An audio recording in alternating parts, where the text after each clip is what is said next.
introduce yourself, sir, and tell us where your position. I'm Ian Adams. I'm the lead designer on Moonrise at Undead Labs.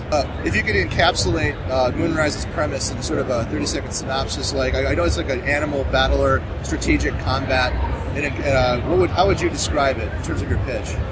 I would probably say something like it's a tactical, real-time creature battler.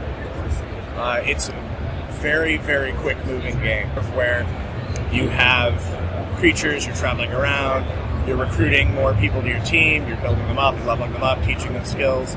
But the moment-to-moment gameplay and the combat is really high speed and very tactical. Pokemon is the thing that obviously jumps out to people, because when you think a game where you walk around collecting creatures, leveling them up, like, we know what the inspiration is there. It's the knee-jerk cynic response. It is. The reaction that I always have for that is play the game. It's designed to be something you can jump into, play a quick round, get some satisfying, deep gameplay out of, and be building up your team or your deck over time.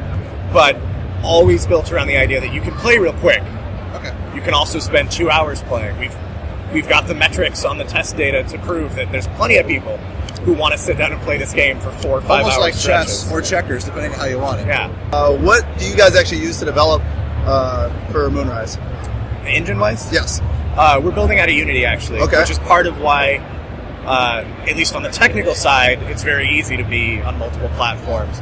On the design side, making sure that you aren't sacrificing the experience on one in order to improve the experience on the other is a constant balance.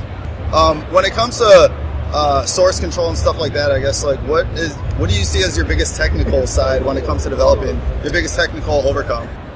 Speaking personally as a designer using Unity, it's a big pain in the ass that a lot of times it drops connection to Perforce without telling me, and then I've done like an hour of work and I have to go find each individual asset, and also assets being treated as binary files, not things that I can compare. It's not great. Right.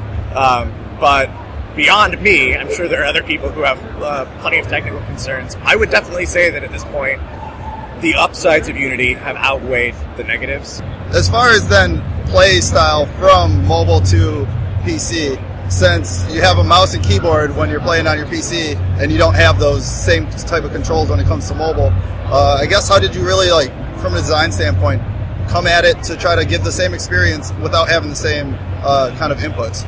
So one of the very first things we did actually was add hotkeys to the PC, because until we did that, mobile had an advantage, for sure. Having direct input on mobile, being able to just tap without that time of moving your mouse over there. We actually, one of the associate designers is a guy named Peter Lim, who is an ex-professional League of Legends player. Okay.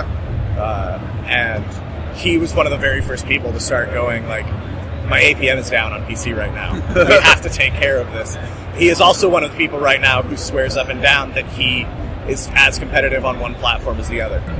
We knew as soon as we started working on it what the top comparison would be, but we also knew that our inspirations were a lot broader than that. Well, I opened with it so that over the progress of the conversation we could help knock it down, and I think we did a good job with that. Yeah, it's a really exciting game. And again, my top thing with anybody who's still feeling cynical, it's free to play. Grab it. Yeah. See what you think. See if you can play a few battles and still think that this is cool. Anything other than what it is. Oh, you're out on Steam already, you said, right? We are. We're in beta on Steam. It's a private beta, and there will be ways to get beta codes afterward. But that's a little bit under the hat right now, exactly how we're going to release those. Yeah, we'll talk after this about that. but for now, I think maybe we'll get a few minutes of just playing around with it. Absolutely. We'll just close the conversation for the recording out here. And just thanks for your time. Absolutely. Thank you guys so much for stopping by. Oh, it was a pleasure. Trust me. Thank you.